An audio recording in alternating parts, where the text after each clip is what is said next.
Ya, salam Bapak Ibu yang dikasih oleh Tuhan Yesus Kristus. Suara saya bisa didengar ya?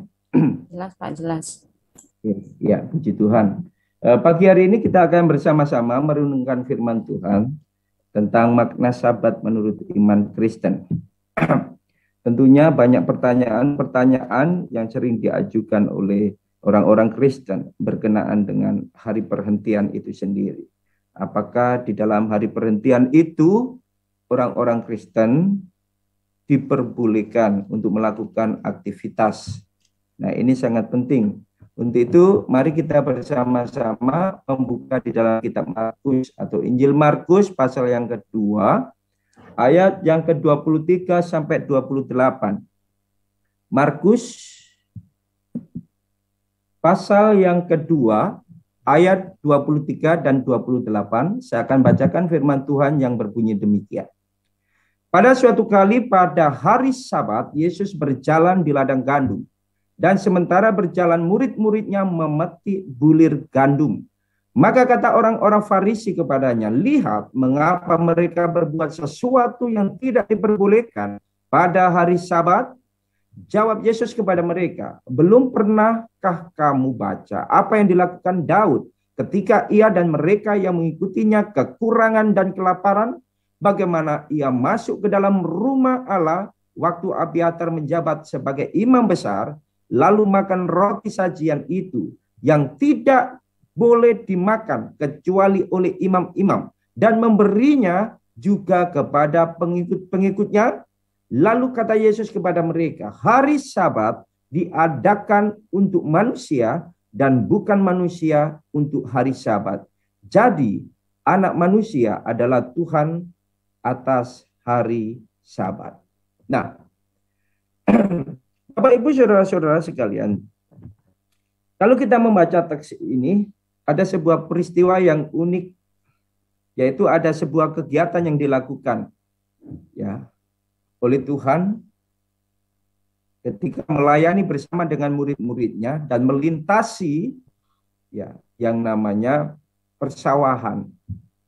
Dan pada saat itu murid-murid Tuhan sedang memetik apa yang disebut ya di sini tadi dikatakan bulir gandum. Dan ketika diawasi oleh orang-orang Farisi, ini menjadi permasalahan yang cukup besar ya, dan menjadi pertanyaan bagi orang-orang Farisi. Mereka datang kepada Tuhan Yesus dan berkata kepada Tuhan, lihat mengapa mereka berbuat sesuatu yang tidak diperbolehkan pada hari Sabat. Nah, di sini kegiatan seperti ini dalam pandangan orang-orang Farisi dan ahli-ahli Taurat dan juga orang-orang Yahudi, hal semacam ini merupakan sebuah pelanggaran di mata mereka. Dan ini dilakukan oleh murid-murid Tuhan. Nah, Bapak Ibu yang dikasih Tuhan, kalau kita melihat di dalam ayat yang ke-24 tadi, mengapa orang-orang Farisi ya ketika melihat apa yang dilakukan oleh murid-murid Tuhan, yaitu memetik bulir gandum, itu merupakan suatu kegiatan yang dilarang pada hari Sabat. Nah, kalau kita memperhatikan ya bagaimana Taurat dan juga Talmud ini merupakan kitab mereka. Nah, Talmud itu adalah kumpulan, sederet kumpulan gitu ya, buku tafsir. Jadi kalau kita perhatikan jawaban-jawaban Tuhan Yesus itu, di sini katakan hari Sabat diadakan untuk manusia dan bukan manusia untuk hari Sabat. Ternyata ketika kita pelajari bagaimana larangan-larangan itu muncul dan dibukukan di dalam kitab Talmud, itu buku tafsir. Dan itulah yang ditaati oleh orang-orang Yahudi, ahli Taurat dan orang-orang Farisi. Jadi bukan Tauratnya yang mereka taati, ya, tetapi hasil tafsiran mereka yang mereka taati. Makanya dalam Markus pasal yang ke-7 ayat yang ke-7, di situ dikatakan percuma mereka beribadah kepadaku, sedangkan ajaran yang mereka ajarkan ialah perintah manusia. Jadi justru Tauratnya itu mereka tinggalkan. Mereka tidak taati. Yang mereka taati justru tafsiran dari Taurat itu sendiri. Makanya Tuhan tegur mereka dengan kata-kata yang begitu keras. Percuma engkau beribadah, nggak ada gunanya. Kenapa? Karena ajaran yang engkau ajarkan kepada keturunanmu itu adalah perintah manusia. Ya, perintah manusia engkau taati, tetapi perintah Allah engkau abaikan. Jadi itu maksudnya di sini. Nah, Bapak Ibu saudara-saudara yang dikasihi Tuhan, begitu banyak bentuk larangan-larangan di hari Sabat hasil dari tafsiran orang Yahudi. Kalau kita membaca kitab Taurat, ya, 10 hukum Tuhan dalam Keluaran 20 ayat yang ke-10, di situ dikatakan, tetapi hari ke-7 adalah hari Sabat Tuhan Allahmu, maka jangan melakukan sesuatu pekerjaan. Nah, kata sesuatu pekerjaan di sini ditafsirkan begitu banyak dan ragam bagi orang-orang Yahudi, sehingga menghasilkan dan dibukukan di dalam apa yang disebut dengan kitab Talmud itu sendiri. Sesuatu pekerjaan. Apa yang dikategorikan sesuatu pekerjaan itu? Ternyata begitu banyak di sini hasil tafsirannya. Tadi salah satunya yang sudah kita baca, peristiwa murid-murid Tuhan memetik bulir gandum. Jadi larangan memetik bulir gandum itu adalah melanggar, ya, hukum Sabat. Tafsirannya berbunyi seperti ini. Memetik bulir gandum merupakan semacam penuaian. Jadi penuaian dikategorikan sebagai pekerja. Jadi memang pekerjaan orang-orang pada saat zaman itu adalah menuai, mendatangkan upah. Mereka mengirik, itu pekerjaan mereka. Ya, bercocok tanam, itu juga pekerjaan mereka, dan itu mendatangkan upah. Jadi memetik bulir gandum yang begitu ringan itu sudah semacam penuaian, dan penuaian itu dikategorikan sebagai bekerja. Itu tidak boleh. Ya. Terus menggosok-gosok bulir gandum. Jadi tangan mereka, murid-murid ketika memetik itu ya dikelupas gitu ya, pakai tangan mereka. Dan bagi mereka, ya bagi orang-orang Farisi, ya, ahli-ahli Taurat, itu sudah dikategorikan bekerja. Karena itu mengacu pada kegiatan mengirik. Jadi mengirik adalah sebuah pekerjaan yang mendatangkan upah. Memisahkan gandum dari sekam, itu pun dikategorikan sebagai bekerja. Itu melanggar. Jadi seperti menampi. Jadi pada saat zaman itu ini sebuah rangkaian gitu. Dan itu mendatangkan upah.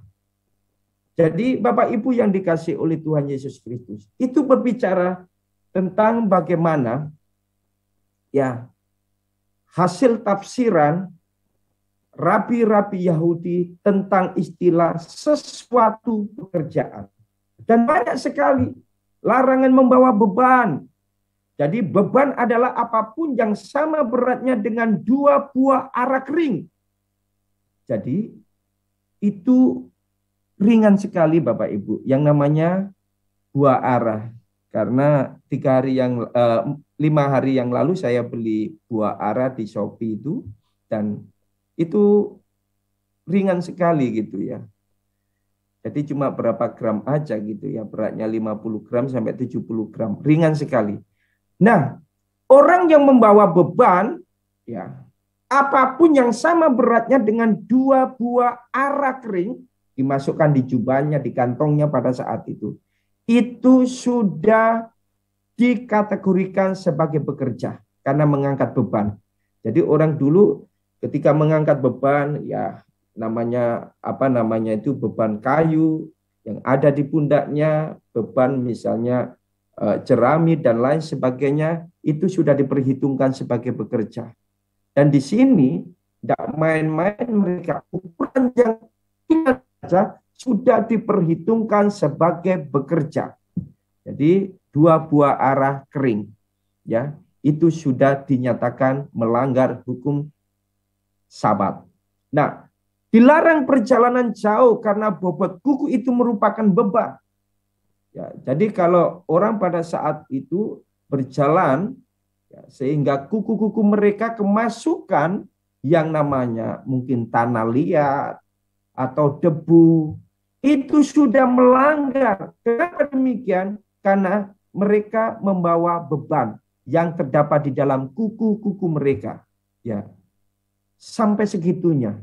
Ya, isi dari Talmud Yahudi itu. Larangan apalagi begitu banyak larangan. Larangan bepergian yang melakukan perjalanan jauh itu dibatasi tidak sampai 1 kilo. Ya. Jadi sekitar 914 meter saja diperbolehkan. Jadi mereka ambil mengutip di dalam Keluaran 16 ayat 29. Tinggallah kamu di tempatmu masing-masing. Seorang pun tidak boleh keluar dari tempatnya pada hari ke-7 itu.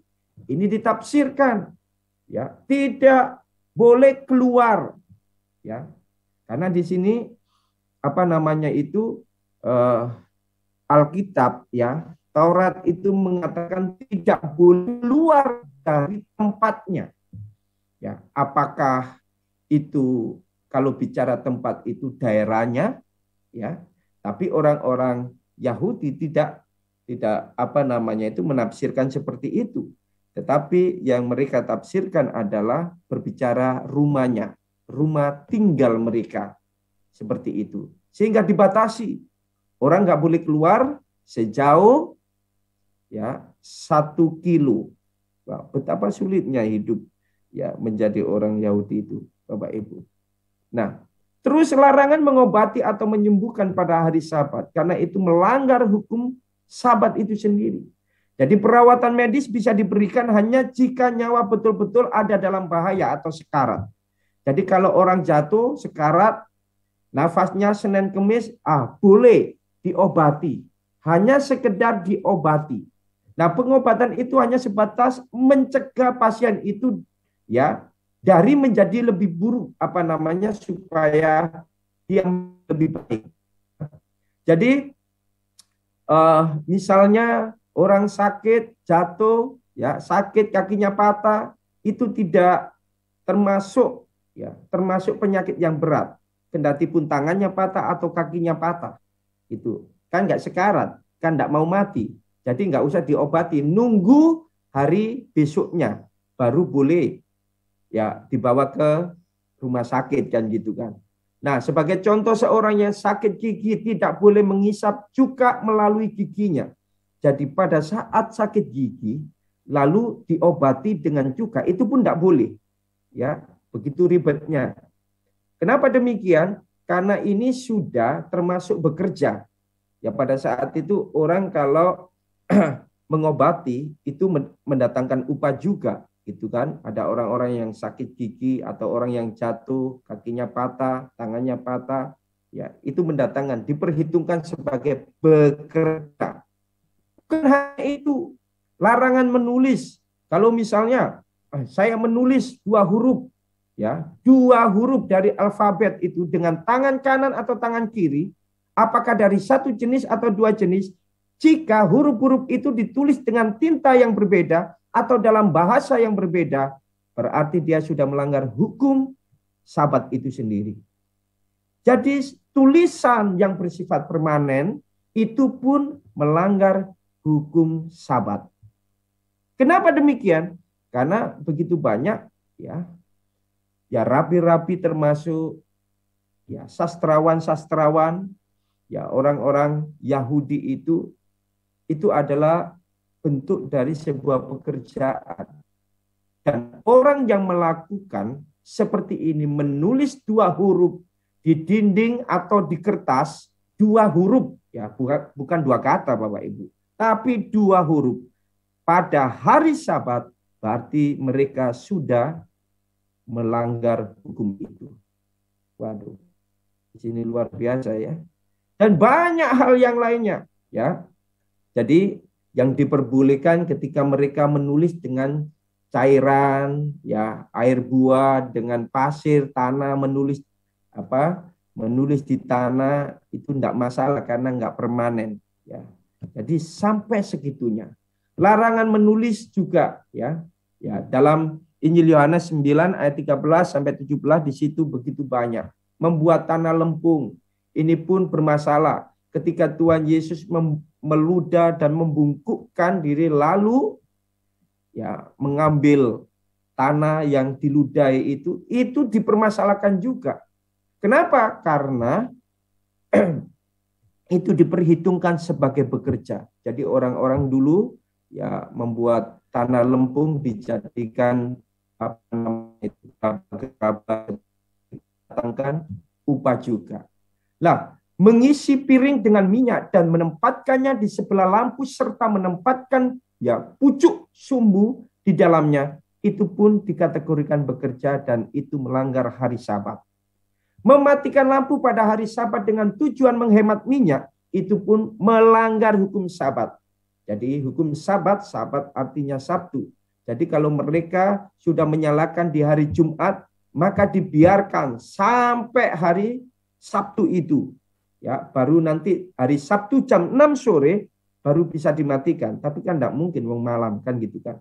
Lah memotong kuku atau menarik sehelai rambut itu pun diperhitungkan sebagai bekerja dan itu melanggar hukum Taurat. Lalu bagaimana makna hari Sabat menurut iman Kristen? Nah, perhatikan tadi dikit ayat 27 katakan, lalu kata Yesus kepada mereka, hari Sabat diadakan untuk manusia dan bukan manusia untuk hari Sabat.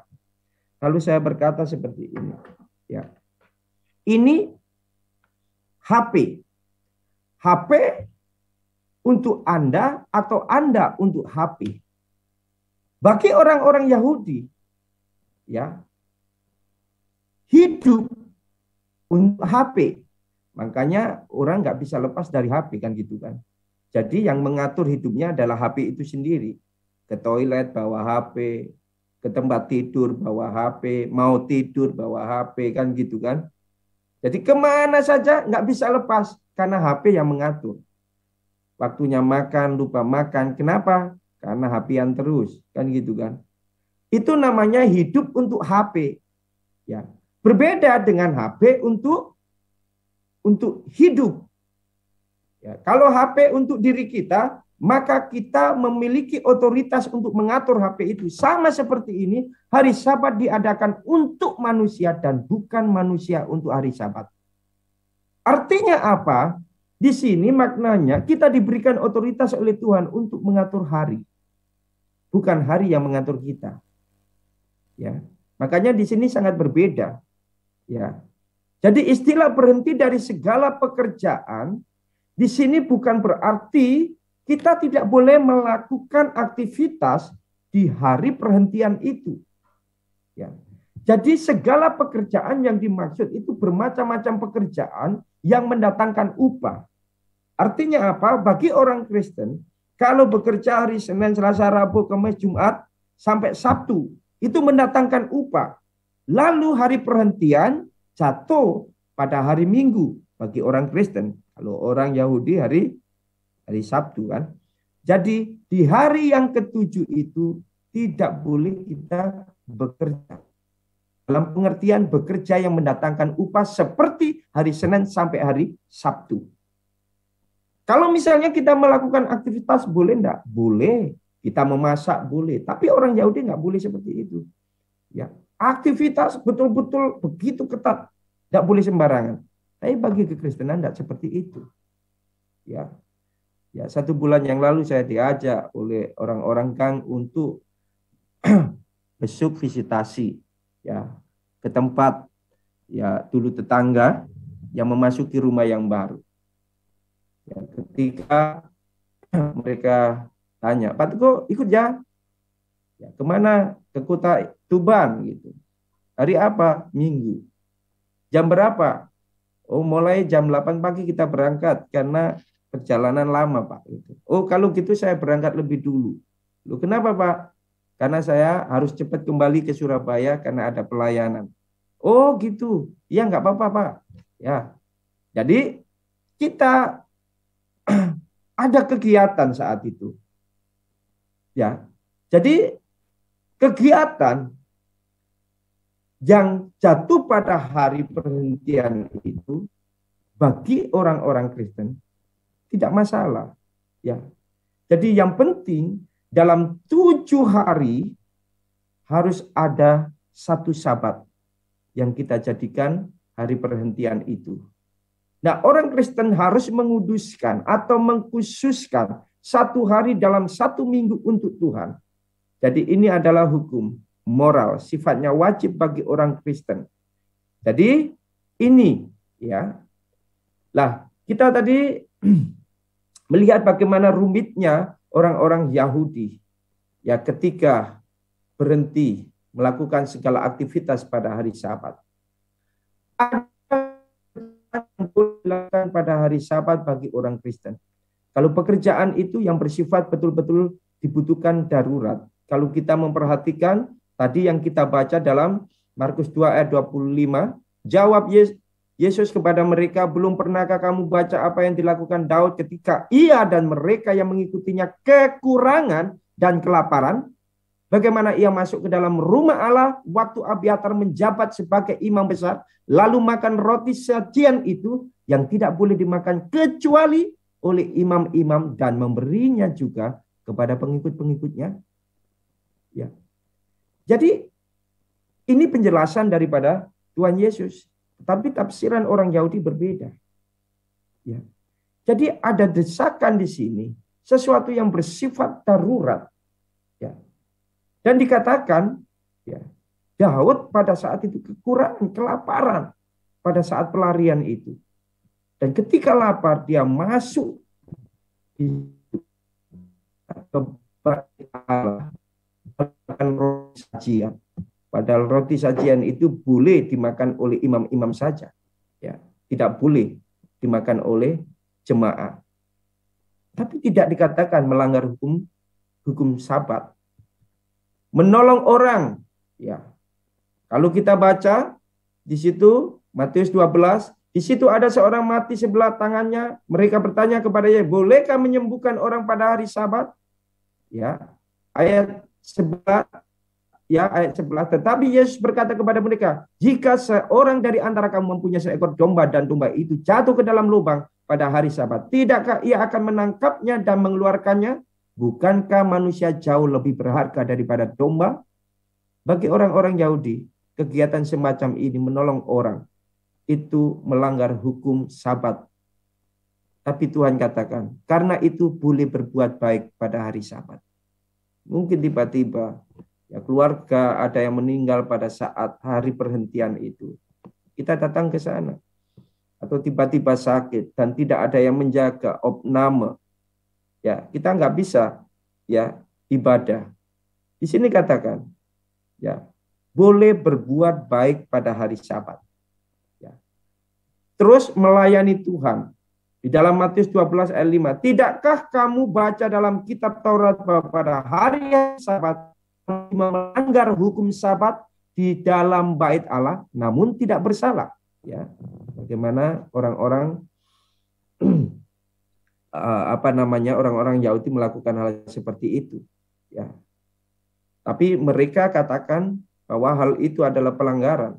Tapi Tuhan memberikan sebuah penjelasan, ya, tentang mengenai hukum Sabat itu, bahwa imam-imam itu melanggar hari Sabat karena melakukan kegiatan di hari itu, namun tidak bersalah. Jadi di sini, Bapak Ibu, Saudara sekalian, makna hari perhentian bagi orang Yahudi, hari Sabat yang dikhususkan untuk beribadah kepada Tuhan dan tidak diperbolehkan melakukan aktivitas sama sekali disertai dengan segala larangannya. Dan hari perhentian mereka jatuh pada hari Sabtu. Makna hari perhentian bagi dunia, Hari yang dimaknai sebagai hari libur yang diisi dengan jalan-jalan, pergi ke mall, waktu bersama keluarga, rekreasi, itu dunia. Ya. Lalu bagaimana dengan kita? Jelas sekali di sini. Makna hari perhentian bagi orang Kristen, hari yang dikhususkan untuk Tuhan, beribadah, bukan berarti kita tidak boleh beraktivitas, boleh. Tadi saya katakan seperti itu. Jadi bukan hanya sekedar itu maknanya, tetapi ada makna yang bersifat kekekalan. Apa itu? Menggambarkan perhentian kekal, di mana orang percaya akan lepas dari segala urusan-urusan dunia. Dan itulah makna hari Sabat bagi orang-orang percaya. Ya. Kiranya Tuhan Yesus memberkati kita semua. Mari kita berdoa kepada Tuhan.